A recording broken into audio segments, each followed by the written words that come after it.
Welcome back. Field marshal Syed Asim Munir کی کامیاب military diplomacy سے بھارت کا دہشت گرد چہرہ دنیا کے سامنے آ گیا۔ امریکہ نے کالا دم BLA اور مجید بریگیڈ کو عالمی دہشت گرد تنظیم قرار دے دیا۔ امریکی فیصلہ پاکستان کے موقف کی عالمی سطح پر توثیق ہے۔ بھارتی وزیر اعظم نریندر مودی اور اجت دوول نے بلوچستان میں فتنۃ الہندوستان سے روابط کا اعتراف کیا تھا۔ جیسا کہا تھا بالکل ویسے ہی فیلڈ مارشل کی بین الاقوامی سطح پر کامیابیوں کا سلسلہ جاری ہے۔ فیصل وارڈن نے ایکس پر لکھا، بھارت کو شکست اور ٹیرف میں شرمندگی فیلڈ مارشل کا ایک اور بین الاقوامی مارکہ ہے۔ بھارتی اسپانسرڈ BLA اور مجید بریگیڈ کو امریکہ نے عالمی دہشت گرد قرار دے دیا۔ BLA مجید بریگیڈ کو دہشت گرد قرار دینے کا مطلب یہی ہے کہ بھارت ہی دہشت گرد ہے۔ فیلڈ مارشل نے اپنی قابلیت کو بین الاقوامی طور پر ثابت کر دیا۔ کاش پاکستان کے پاس فیلڈ مارشل جیسا جمہوری لیڈر بھی ہوتا۔ نہ پہلے کوئی لیڈر تھا، نہ آج کوئی ہے اور نہ ہی آگے کوئی نظر آ رہا ہے۔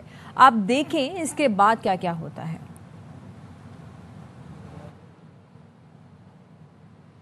پاکستان اور ٹرمپ حکومت کی بڑھتی قربت نے بھارت کی تشویش میں اضافہ کر دیا۔ بین الاقوامی میڈیا بھی پاکستان کی بہترین سفارتکاری کا معترف ہو گیا۔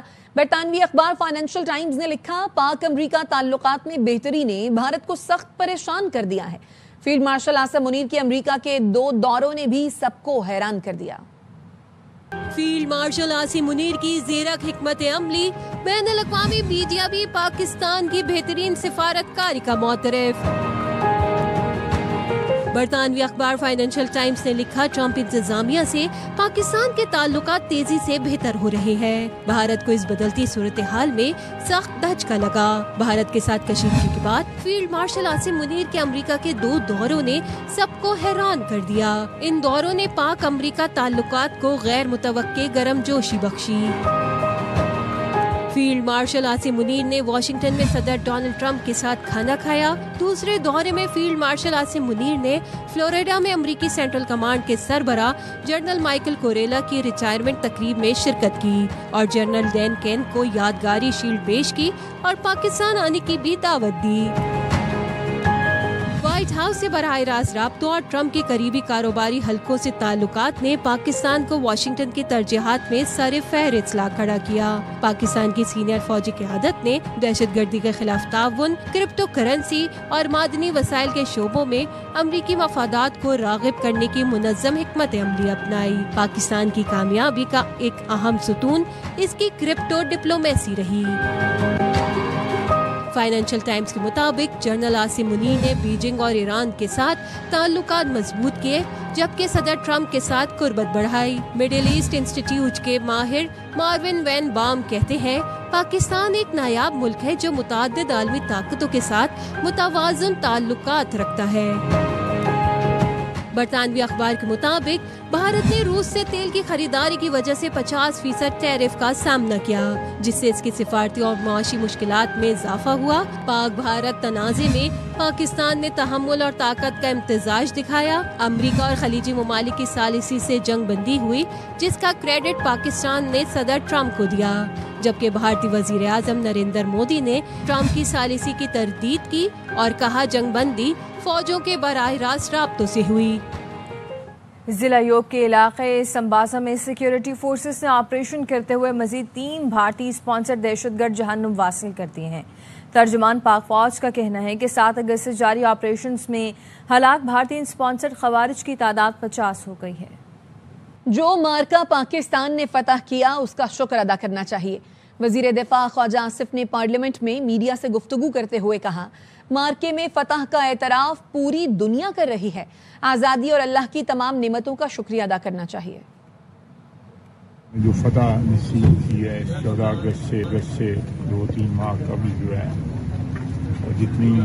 جس کا اعتراف جو ہے ساری دنیا کر رہی ہے، اس کا بھی شکر ادا کرنا چاہیے۔ ہر وقت ہمیں اس آزادی کا، اس وطن عزیز کا، اس مٹی کا جو ہمیں حاصل ہے، جو اللہ نے عطا کی آج سے 78 سال قبل جو ہے، اس کا شکر جب تک ہم نہیں ادا کریں گے، اللہ تعالیٰ جو ہے وہ تو رحمتیں کرتے رہتا ہے، وہ رحیم اور کریم ہے، لیکن ہمیں بھی اس کی نعمتوں کا شکر جو ہے وہ ادا کرنا چاہیے۔ میری طرف سے یہی پیغام ہے، جتنے بھی ہم پاکستانی ہیں، ہر وقت جو ہے اللہ تعالیٰ کی نعمتوں کا سب سے بڑا آزادی کا شکر۔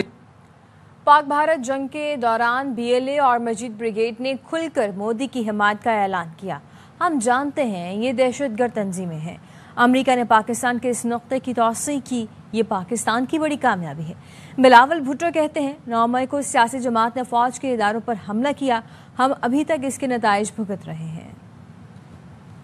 نے حال ہی میں یہ 5 دن کا جنگ لڑا تو BLA اور مجید بریگیڈ نے کھل کے مودی کا حمایت کا اعلان کیا۔ ہم سب جانتے ہیں کہ دہشت گرد تنظیم ہے۔ امریکہ نے آپ کی اس پوائنٹ کو بھی انڈورس کیا ہے۔ میں سمجھتا ہوں کہ یہ پاکستان کی بہت بڑا کامیابی ہے۔ ہمارا مزید کوشش یہ انشاءاللہ تعالی ہونا چاہیے کہ ان تنظیموں کو کہ ہم یونائٹڈ نیشنز کے تھرو ان کو ڈکلیئر کیا جائے کہ یہ دہشت گردی کی تنظیمیں ہیں۔ جنگ کے دوران جہاں پاکستان نے بھارت کو عبرتناک شکست دلوایا، اتنا عبرتناک شکست کہ وہ ابھی تک وہ ہوش میں نہیں آ رہے ہیں، وہ اپنے جہاز نہیں گن سکتے ہیں، وہ بہت کنفیوزڈ ہے کہ جس انداز سے پاکستان کی افواج نے، پاکستان کے ایئر فورس میں یہ سب سے بھر کر پاکستان کے عوام اور پاکستان کے نوجوانوں نے ان کو عبرتناک شکست دلوایا۔ وہ یہ دھمکی دے رہے ہیں کہ پاکستان کے عوام کا پانی روکیں گے، وہ سندھو پہ ڈیمز بنائیں گے۔ پاکستان نے اس کیس کو دنیا بھر میں اٹھایا ہے۔ ٹرمپ حکومت کا شکر گزار ہیں کہ انہوں نے سب سے زیادہ ٹیرفز اور سینکشنز بھارت کے خلاف لگائے ہیں۔ 9 کا واقعہ ہوا، ایک سیاسی جماعت نے فوج کے اداروں پہ ایک ایسا حملہ کیا، ابھی تک اس کا جو کانسیکوینسز ہے ہم بھگت رہے ہیں۔ 9 کے حملے میں سیاستدانوں نے، سیاسی جماعت نے اپنا دائرے میں نہیں رہا۔ ہم چاہتے ہیں کہ تمام ادارے اپنے دائرے میں رہ کے کام کریں۔ اس ٹارگٹ کو اچیو کرنے کے لیے سیاستدانوں کو سیاست کے دائرے سیاست کرنا پڑے گا۔ واپس آئیں گے اس بریک کے بعد، ہمارے ساتھ رہیے۔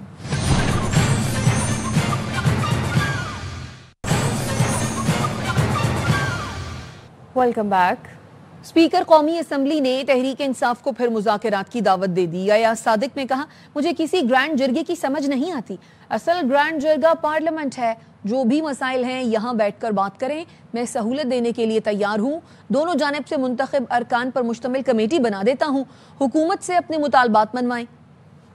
آپ سے توقع رکھتے ہیں کہ کم از کم آپ اس ہاؤس کی پریویلیج کو پروٹیکٹ کریں۔ کل leader of the opposition Rahul Gandhi صاحب ہندوستان میں اریسٹ ہوئے، ان کا کوئی پروڈکشن آرڈر نہیں ہوا۔ ممبر کا پریویلیج یہ ہوتا ہے کہ ان کی parliamentary duties, now meeting somebody میری نظر میں is not are parliamentary duties, مگر طریقہ ایک اور ہے، بیٹھیں بات کریں گورنمنٹ کے ساتھ، میں فیسیلیٹیٹ کرنے کو تیار ہوں، آپ بات چیت کریں، ان کو ڈیمانڈ کریں، کہیں کہ جی ہم پروسیڈنگ میں حصہ نہیں لیں گے اگر آپ ہماری ملاقات، یا جو بھی یہ جو گرینڈ جرگہ مجھے نہیں سمجھ آتی، یہ گرینڈ جرگہ ہے میرا، سینٹ گرینڈ جرگہ ہے ہمارا، یہاں پہ بات کریں۔ 2 ممبران آپ کی طرف سے آج، لا منسٹر صاحب اور minister of state for interior, یہ لوگ اور نوید قمر صاحب بھی بیٹھ جائیں گے، بات کرنے میں کوئی حرج نہیں۔ عامر صاحب ان کو بتائیں اپنی جو مشکلات ہیں۔ بانی PTI سے ملاقات کے لیے تحریک انصاف کا احتجاج، قومی اسمبلی اجلاس کا واک آؤٹ کر دیا۔ رہنما PTI اسد قیصر کہتے ہیں ہمیں بانی سے ملنے نہیں دیا جا رہا، بانی سے آج ملاقات کرائی جائے ورنہ کل بھی اجلاس کا بائیکاٹ کریں گے۔ پارلیمنٹیرین کے ساتھ تذہیب آمیز رویہ ہو رہا ہے، ہمیں اس طرح رسوا کیا جاتا ہے، یہ تو قانون کی خلاف ورزی ہے۔ جتنی بھی کرمنل ہوتے ہیں، جو بھی جیل میں ہوتا ہے، اس کی جتنا بڑا جرم بھی ہو، اس کو بھی ملاقات کے حوالے سے جیل مینول میں ایک پراپر پروسیجر ہے، طریقہ کار ہے۔ آپ ان کے ساتھ ملاقات نہیں کرواتے، آپ ان کے معالج کو ان کے ساتھ ایکسس نہیں دیتے، ایون جو پارلیمنٹیرین اس کے ساتھ جاتے ہیں اور اس کے ساتھ مشاورت کرتے ہیں وہ بھی جو نہیں کرنی دیتے۔ آج عمران خان کی بہنوں کو اور جو ہمارے MNS جاتے ہیں اس کو ملاقات نہیں کرنی دی گئی، یا وکلاء کو ملاقات نہیں کرنی دی گئی، تو ہم کل بھی اسمبلی کا بائیکاٹ کریں گے، باہر جو ہے نا ہم عوامی اسمبلی لگائیں گے۔ PPP کے رہنما عبدالقادر پٹیل کہتے ہیں تحریک انصاف نے اپنے دور میں بدترین کام کیے، جب تک کہ اپنے ہر جملے سے پہلے غلطی تسلیم نہ کریں ان کا کوئی مطالبہ نہ مانا جائے۔ آصف علی زرداری صاحب کے پروٹیکشن آرڈر نکالنے کے لیے ساری رات ان کے دفتر کے باہر بیٹھے رہے، انہوں نے کہا ابھی دیتے ہیں 3:30 بجے یہ پچھلے دروازے سے فرار ہو گئے تھے۔ یہ وسط سے وسط، غلط سے غلط اپنے زمانے میں کر چکے ہیں۔ ہاں، ہر آدمی کو دوسرا چانس ملنے کی ضرورت ہے، لیکن یہ اپنی ہر تقریر سے پہلے، ہر بات سے پہلے ایک جملہ ضرور کہیں کہ ہم نے غلط کیا، آپ نہ کریں۔ پشاور ہائی کورٹ نے قومی اسمبلی اور سینٹ میں نئے اپوزیشن لیڈر کی تقرری روک دی ہے۔ عدالت نے الیکشن کمیشن اور دیگر فریقین کو نوٹس جاری کرتے ہوئے 15 اگست تک جواب طلب کر لیا۔ جسٹس سید ارشد علی اور جسٹس ڈاکٹر خورشید اقبال نے عمر ایوب اور شبلی فراز کی نااہلی کے نوٹیفیکیشن کے خلاف درخواستوں پر سماعت کی۔ بیرسٹر گوہر نے کہا 31 جولائی کو ATC نے 10 سال قید کی سزا سنائی۔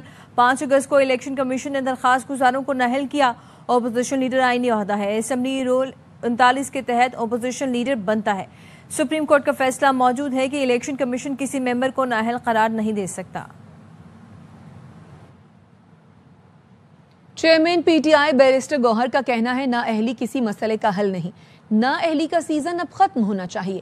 ہم 180 سیٹیں جیت چکے تھے، 90 سیٹوں کے ساتھ اسمبلی میں گئے، اب 76 سیٹیں رہ گئی ہیں۔ سب سے درخواست کروں گا اب ہوش کے ناخن لیں۔ ہم 14 اگست کو جشن آزادی منائیں گے، بانی PTI کی رہائی کے لیے بھی آواز اٹھائیں گے، ڈائیلاگ ہونا چاہیے۔ ہم نے کوشش کی ہے۔ ایوب خان صاحب کا اور شبلی فراز صاحب کا جو ڈی نوٹیفیکیشن ہوئی تھی، اس نوٹیفیکیشن کو آج ہم نے پشاور ہائی کورٹ میں چیلنج کیا تھا۔ پشاور ہائی کورٹ کی DB نے آئندہ کی تعیناتی اس نوٹیفیکیشن کے بیس پہ روکی ہے کہ یہ کنوکشن ہے، یہ ڈسکوالیفیکیشنز کسی مسئلے کا حل نہیں ہے۔ ہم 180 سیٹیں جیت چکے تھے، اسمبلی میں 91 کے ساتھ بیٹھے، آج ہم 76 کے ساتھ بیٹھے ہیں۔ میں سب سے درخواست اب بھی ہوش کے ناخن لے، اس سے ملک کی بہتری نہیں۔ جہاں تک ڈائیلاگ ہے تو دیکھو ڈائیلاگ ہونے چاہیے تھی۔ ڈائیلاگ سیاسی مسائل کا حل سیاسی حل نکالنے میں ہوتا ہے اگر مسائل ہے۔ اللہ کرے شاہ محمود قریشی صاحب کو باقی بھی کیسز جلد سے جلد ہو جائے، وہ رہا ہو۔ جشن آزادی منائیں گے، بالکل پاکستان ہے، پاکستان کی ہم جشن منائیں گے۔ اس آزادی کے ساتھ ہم خان صاحب کی رہائی کے لیے بھی آواز اٹھائیں گے۔ سپریم کورٹ نے 9 مقدمات میں بانی PTI کی ضمانت کی اپیلوں پر پنجاب حکومت کو نوٹسز جاری کر دیے ہیں۔ چیف جسٹس یحییٰ آفریدی نے ریمارکس دیے کہ ضمانت کے کیس میں حتمی آبزرویشنز دی جا سکتی ہیں۔ اس فیصلے میں فائنڈنگز ٹھیک ہیں یا نہیں، اس کو فی الحال ٹچ نہیں کریں گے۔ دونوں فریقین کے وکلاء قانونی سوالات پر معاونت کریں۔ بانی PTI کے وکیل سلمان صفدر نے کچھ کہنے کی اجازت مانگی، لیکن چیف جسٹس نے سلمان صفدر کو روسٹرم پر کچھ کہنے کی اجازت نہیں دی۔ چیف جسٹس یحییٰ آفریدی کی سربراہی میں 3 رکنی بینچ نے بانی PTI کی 9 مقدمات میں 8 ضمانت کی اپیلوں پر سماعت کی۔ چیف جسٹس یحییٰ آفریدی نے ضمانت کی درخواست سے خارج کرنے کے لاہور ہائی کورٹ کے فیصلے پر سوالات اٹھا دیے۔ کہا لاہور ہائی کورٹ نے اپنے فیصلے میں فائنڈنگز دی ہیں، کیا ضمانت کے کیس میں حتمی آبزرویشنز دی جا سکتی ہیں؟ فی الحال ابھی ہم قانونی معاملات میں نہیں جائیں گے۔ اور خبر دیں گے آپ کو کہ دریائے ہنزا پھر بپھر گیا ہے، 50 سے زائد مزدور بال بچ گئے۔ گلمت اور گوجال کے مقام پر سیلابی ریلوں نے تباہی پھیر دی ہے۔ ترجمان گلگت بلتستان حکومت فیض اللہ فراق ہمارے ساتھ موجود ہیں، مزید ان سے جانتے ہیں۔ فیض اللہ صاحب بہت شکریہ آپ کے قیمتی وقت کے لیے۔ کیا صورتحال ہے اس وقت؟ بسم اللہ الرحمن الرحیم، بہت شکریہ۔ دیکھیں گلگت بلتستان جو اس وقت بدترین ایک سیلابی تباہیوں کا سامنا کر رہا ہے، ایک موسمیاتی تباہیوں کے بعد سیلابی تباہیوں کا سامنا کر رہا ہے۔ گزشتہ 1 مہینے سے ہم ایک امتحان میں ہیں اور پورا صوبہ ایک آزمائش سے گزر رہا ہے، اور حکومت اپنے بساط سے تو جو بھی ممکن ہے کر رہی ہے۔ ظاہر سی بات ہے بہت ساری چیزیں ناکافی ہیں، بہت ساری چیزوں تک ہم پہنچ بھی نہیں پا رہے ہیں۔ بہت سارے ایریگیشن چینل تو ہم نے بحال کیے ہیں، لیکن بہت سارے پھر پانی لے کے بہا کے لے کے جاتا ہے۔ بہت ساری سڑکیں بحال ہوئی، وہ بھی بہا کے لے کے جاتا ہے۔ بہت سارے واٹر چینل بحال کیے، وہ بھی بہا کے لے کے، سلسلہ جاری ہے، رکا نہیں ہے، کہیں پہ تھما نہیں ہے۔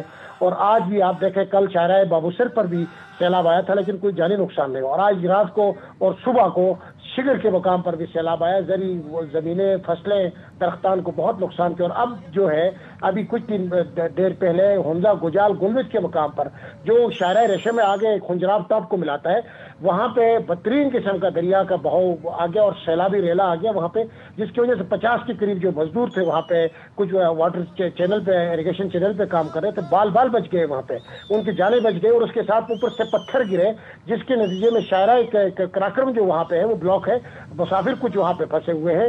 گورنمنٹ آف گلگت بلتستان نے فوری ایکشن لیتے ہوئے، نوٹس لیتے ہوئے وہاں پہ جتنے بھی متعلقہ ادارے تھے، ڈیزاسٹر مینجمنٹ کے تھے، NHA کے تھے، جو بھی متعلقہ سڑک کی بحالی کے ادارے ہیں، سب کو ہدایات جاری کی گئی کہ شاہراہ ریشم کو جلد وہاں پہ بحال کیا جائے مسافروں کے لیے۔ اور کل دیکھیں افسوسناک واقعہ بنور کے مقام پر سڑک کے امٹی جانی چلی گئی، تو یہ بھی ایک بدترین صورتحال کا سامنا کر رہا ہے۔ حکومت اپنی امدادی کارروائیاں بھی کر رہی ہے۔ صورتحال خاصی خراب ہے، شاہراہ ریشم کو جلد بحال کیا جائے گا۔ فیض اللہ فراق صاحب آپ موجود تھے ہمارے ساتھ، آپ کا شکریہ۔